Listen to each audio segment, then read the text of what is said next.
ಇನ್ನು 21,000. ನಾನು ಬುಕ್ ಮಾಡಿರೋದು 26,000 ರೂಪಾಯಿ ರೂಮಮ್ಮ. ಮನೆಯವರೆಲ್ಲ. ಮಾಧವ ಮತ್ತೊಮ್ಮೆ ಕೇಳ್ತಾನೆ, ಸರಿಯಾಗಿ ಚೆಕ್ ಮಾಡಿಬಿಟ್ಟು ಬುಕ್ ಮಾಡ್ದ ಅಂತಂದ್ಬಿಟ್ಟು. ಅದಕ್ಕೆ ಪ್ರಿಯಾ ಹೇಳ್ತಾಳೆ, ಇಲ್ಲ ಕರೆಕ್ಟಾಗಿ ಚೆಕ್ ಮಾಡಿಬಿಟ್ಟು ನಾನು ಬುಕ್ ಮಾಡಿದ್ದೀನಿ ಅಂತಂದ್ಬಿಟ್ಟು ಹೇಳ್ತಾಳೆ.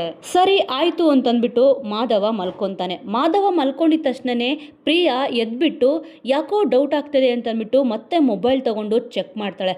ಅವಾಗ ಅವಳಿಗೆ ನಿಜ ತಿಳಿಯುತ್ತೆ. 5,000 ರೂಪಾಯಿ ಬಂದ್ಬಿಟ್ಟು ಬರೀ ಬುಕ್ಕಿಂಗ್ ಅಷ್ಟೇ ಅಂತಂದ್ಬಿಟ್ಟು, ಅಂದರೆ ಅಡ್ವಾನ್ಸ್ ಬುಕ್ಕಿಂಗು. ಟೋಟಲ್ ಆಗಿ ಅವಳು ಬುಕ್ ಮಾಡಿದ ಪ್ರೈಸ್ ಬಂದ್ಬಿಟ್ಟು 26,000 ಅಂತಂದ್ಬಿಟ್ಟು ಗೊತ್ತಾಗುತ್ತೆ. ಪ್ರಿಯಾ ಇಮ್ಮಿಡಿಯೇಟ್ ಆಗಿ ಅವ್ರ ಅಮ್ಮಂಗೆ ಕಾಲ್ ಮಾಡಿಬಿಟ್ಟು ಹೇಳ್ತಾಳೆ, ಈ ರೀತಿಯಾಗಿ ತಪ್ಪಾಗಿದೆ, ಈ ರೀತಿಯಾಗಿ ನಾನು 5,000 ರೂಪಾಯಿ ಅನ್ಕೊಂಬಿಟ್ಟು ರೂಮ್ನ ಬುಕ್ ಮಾಡಿದ್ದೀನಿ, ಆದರೆ ಅದು 26,000 ಆಗಿದೆ, ಅಂದರೆ ಇನ್ನೂ 21,000 ಕಟ್ಟಬೇಕು, ನನ್ನಿಂದ ತಪ್ಪಾಗಿದೆ ಅಂತಂದ್ಬಿಟ್ಟು ಪ್ರಿಯಾ ಹೇಳ್ತಾಳೆ. ಅದಕ್ಕೆ ಅವ್ರ ತಾಯಿ ಹೇಳ್ತಾಳೆ, ಈಗೇನು ಕೂಡ ಮಾಡಕ್ಕೆ ಹೋಗಬೇಡ, ಬೆಳಿಗ್ಗೆ ಹೋದ ಮೇಲೆ ಗೊತ್ತಾಗುತ್ತಲ್ವಾ, ಎಲ್ಲ ಅಲಿ ಅಂದರೆ ನೋಡ್ಕೊತಾರೆ ಬಿಡು. ಒಂದು ವೇಳೆ ನಿನಗೇನಾದರೂ ಬೈದರೆ ನನಗೆ ಅಲ್ಲಿಂದನೇ ಫೋನ್ ಮಾಡು, ಈಗ ನೀನು ಮಲ್ಕೋ, ನನ್ನನ್ನು ಕೂಡ ಮಲ್ಕೊಳ್ಳೋಕ್ಕೆ ಬಿಡು ಅಂತಂದ್ಬಿಟ್ಟು ಫೋನ್ನ ಇಡ್ತಾಳೆ. ಇನ್ನು ಬೆಳಿಗ್ಗೆ ಎದ್ಬಿಟ್ಟು ಮಾಧವ ಮತ್ತು ಪ್ರಿಯಾ ಇಬ್ಬರು ಕೂಡ ಬೆಂಗಳೂರಿಗೆ ಹೋಗಿ ಬರ್ತೀವಿ ಅಂತಂದ್ಬಿಟ್ಟು ರೆಡಿ ಆಗಿಬಿಟ್ಟು ನಂದಕುಮಾರ್ ಹತ್ರ ಹೇಳ್ತಾರೆ. ಆಗ ಗಿರಿಜಾ ಹೇಳ್ತಾಳೆ, ಖರ್ಚಿಗೆ ಏನಾದರೂ ಕೊಡಿ ಅಂತಂದ್ಬಿಟ್ಟು. ಆಗ ನಂದಕುಮಾರ್ ಹೌದಲ್ವಾ ಅಂತಂದ್ಬಿಟ್ಟು 5,000 ರೂಪಾಯಿ ದುಡ್ಡನ್ನ ಕೊಡ್ತಾನೆ. ಆಗ ಮಾಧವ ಹೇಳ್ತಾನೆ, 5,000 ರೂಪಾಯಿ ಎಲ್ಲ ಬೇಡ, ಈಗೇನು ರೂಮ್ ಬುಕ್ ಆಗಿದೆ, ಊಟ ತಿಂಡಿ ಎಲ್ಲ ಅವರೇ ಕೊಡ್ತಾರೆ, ದುಡ್ಡು ಕೊಡಾಗಿದ್ರೆ 1,000 ರೂಪಾಯಿ ಕೊಡಿ ಸಾಕು ಅಂತಂದ್ಬಿಟ್ಟು ಮಾಧವ ಹೇಳ್ತಾನೆ. ಮಾವ ಪ್ರೀತಿಯಿಂದ ಕೊಡ್ತವ್ರೆ, ಇಸ್ಕೊಳ್ಳಿ ಅಂತಂದ್ಬಿಟ್ಟು ಪ್ರಿಯಾ ಹೇಳ್ತಾಳೆ. ಅದಕ್ಕೆ ಮಾಧವ ಕೂಡ ದುಡ್ಡನ್ನ ಇಸ್ಕೊತಾನೆ. ಆನಂತರ ವಲ್ಲಭ ಬಂದ್ಬಿಟ್ಟು ಅಮೂಲ್ಯ ಹತ್ರ ಹೇಳ್ತಾನೆ, ನಿನಗೇನಾದರೂ ದುಡ್ಡು ಬೇಕು ಅಂದರೆ ನನ್ನ ಹತ್ರ ಕೇಳು, ಏನಾದರೂ ತಿನ್ನಬೇಕು ಅಂತ ಅನ್ಸಿದ್ರೆ ಮುಜುಗರ ಪಟ್ಕೋಬೇಡ, ಏನೇ ಬೇಕಿದ್ರೂ ಕೂಡ ನನ್ನ ಕೇಳು, ನಾನು ತಂದ್ಕೊಡ್ತೀನಿ ಅಂತಂದ್ಬಿಟ್ಟು ವಲ್ಲಭ ಹೇಳ್ತಾನೆ.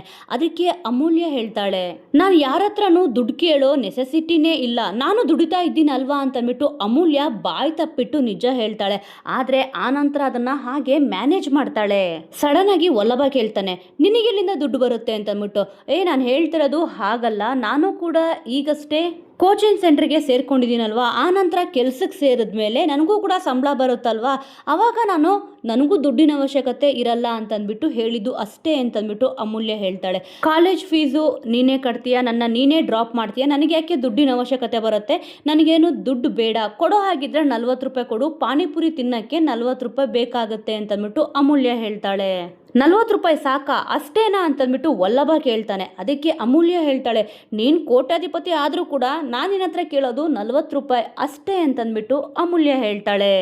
ಇನ್ನು ಮಾಧವ ಮತ್ತು ಪ್ರಿಯಾ ಇಬ್ಬರು ಕೂಡ ಬೆಂಗಳೂರಿಗೆ ಬರ್ತಾರೆ. ಆದರೆ ಅಲ್ಲಿ ಮಾಧವನಿಗೆ ದೊಡ್ಡ ಶಾಕೇ ಕಾದಿರುತ್ತೆ.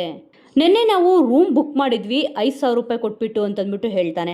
ಆಗ ರಿಸೆಪ್ಷನಿಸ್ಟ್ ಹೇಳ್ತಾರೆ, ಇನ್ನೂ 21,000 ರೂಪಾಯಿ ಪೆಂಡಿಂಗ್ ಇದೆ, ಪೇ ಮಾಡಬೇಕಾಗತ್ತೆ ಅಂತಂದ್ಬಿಟ್ಟು ರಿಸೆಪ್ಷನಿಸ್ಟು ಹೇಳಿದ ತಕ್ಷಣವೇ ಮಾಧವನಿಗೆ ಫುಲ್ ಶಾಕ್ ಆಗ್ತಾನೆ. ಆನಂತರ ರಿಸೆಪ್ಷನಿಸ್ಟ್ ಹತ್ರ 1 ನಿಮಿಷ ಬರ್ತೀನಿ ಅಂತ ಹೇಳಿಬಿಟ್ಟು ಮಾಧವ ಈಚೆ ಬಂದುಬಿಟ್ಟು ಪ್ರಿಯಾ ಮೊಬೈಲ್ ತೊಗೊಂಡು ಚೆಕ್ ಮಾಡ್ತಾನೆ. ಆಗ ಗೊತ್ತಾಗುತ್ತೆ ಟೋಟಲ್ ಅಮೌಂಟ್ ಬಂದು 26,000 ರೂಪಾಯಿ ಅಂತಂದ್ಬಿಟ್ಟು. ಆಗ ಪ್ರಿಯಾ ಡ್ರಾಮಾ ಮಾಡೋಕ್ಕೆ ಸ್ಟಾರ್ಟ್ ಮಾಡ್ತಾಳೆ. ಅಯ್ಯೋ ನನಗೆ ಗೊತ್ತಾಗಲಿಲ್ಲ ಅಂತಂದ್ಬಿಟ್ಟು ಅಳಕ್ಕೆ ಸ್ಟಾರ್ಟ್ ಮಾಡ್ತಾಳೆ. ಅದಕ್ಕೆ ನೀನು ಅಳಬೇಡ ಅಂತಂದ್ಬಿಟ್ಟು ಪ್ರಿಯನ್ನ ಮಾಧವ ಸಮಾಧಾನ ಮಾಡ್ತಾನೆ.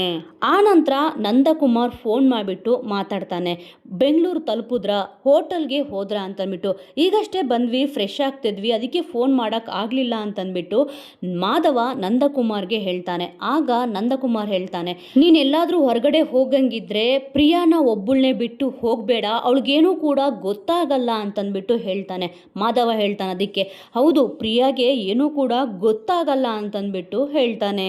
ಫೋನ್ ಇಟ್ಟಾದ್ಮೇಲೆ ಪ್ರಿಯಾ ಹತ್ರ ಮಾಧವ ಮಾತಾಡ್ತಾನೆ, ಕಡಿಮೆ ದುಡ್ಡಿಂದು ಬೇರೆ ಯಾವುದಾದ್ರೂ ರೂಮ್ ಏನಾದರೂ ಇದೆಯಾ ಅಂತ ಚೆಕ್ ಮಾಡ್ಕೊಂಡು ಬರ್ತೀನಿ, ನೀನು ಇಲ್ಲೇ ನಿಂತಿರು ಅಂತ ಹೇಳ್ಬಿಟ್ಟು ಮಾಧವ ಒಳಗಡೆ ಹೋಗಿ ರಿಸೆಪ್ಷನಿಸ್ಟ್ ಹತ್ರ ಮಾತಾಡ್ತಾನೆ. ನಾವೇನು ರೂಮ್ನ ಬುಕ್ ಮಾಡಿದ್ವಿ 5,000 ರೂಪಾಯಿ ಅಂತ ಅಂದ್ಕೊಂಡು ರೂಮ್ನ ಬುಕ್ ಮಾಡಿದ್ವಿ, ನಮ್ಮ ರೇಂಜಿಗೆ ತಕ್ಕಂಗೆ ಯಾವುದಾದ್ರೂ ಕಡಿಮೆ ಬಜೆಟ್ದು ರೂಮ್ ಇದೆಯಾ ಅಂತಂದ್ಬಿಟ್ಟು ಮಾಧವ ವಿಚಾರಿಸ್ತಾನೆ.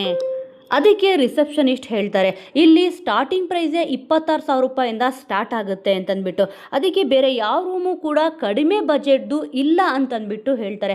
ಅದಕ್ಕೆ ಅಮೌಂಟ್ ಆದರೂ ರೀಫಂಡ್ ಮಾಡ್ಬೋದಾ ಅಂತ ಕೇಳಿದ್ರೆ, ನಮ್ಮ ರೂಲ್ಸು ರೆಗ್ಯುಲೇಷನ್ನು ನೋಡಿಲ್ವಾ, ನೀವು ನೋಡ್ಬಿಟ್ಟು ಬುಕ್ ಮಾಡಬೇಕಿತ್ತು, ಈಗ ಚೆಕ್ ಇನ್ ಆಗ್ತೀರಾ ಅಥವಾ ಚೆಕ್ಔಟ್ ಆಗ್ತೀರಾ ಅಂತಂದ್ಬಿಟ್ಟು ನೇರವಾಗಿ ರಿಸೆಪ್ಷನಿಸ್ಟು ಕೇಳ್ತಾರೆ. ಮಾಧವನ್ಗೆ ಫುಲ್ ಟೆನ್ಷನ್ ಆಗುತ್ತೆ, ಇತ್ತ ಅಮೌಂಟ್ ಕೂಡ ರಿಫಂಡ್ ಆಗಲ್ವಲ್ಲ ಅಂತಂದ್ಬಿಟ್ಟು. ಹೊರಗಡೆ ಬಂದ್ಬಿಟ್ಟು ಕೇಶವ ಮತ್ತೆ ವಲ್ಲಭನ್ಗೆ ಫೋನ್ ಮಾಡ್ತಾನೆ. ಇನ್ನು ವಲ್ಲಭ ಅರ್ಧ ಗಂಟೆ ಟೈಮ್ ಕೊಡಿ ಅಂತಂದ್ಬಿಟ್ಟು ಕೇಳ್ತಾನೆ. ಇನ್ನು ಮುಂದೆ ಏನಾಗುತ್ತೆ ಅಂತಂದ್ಬಿಟ್ಟು ಕಾದು ನೋಡಬೇಕು.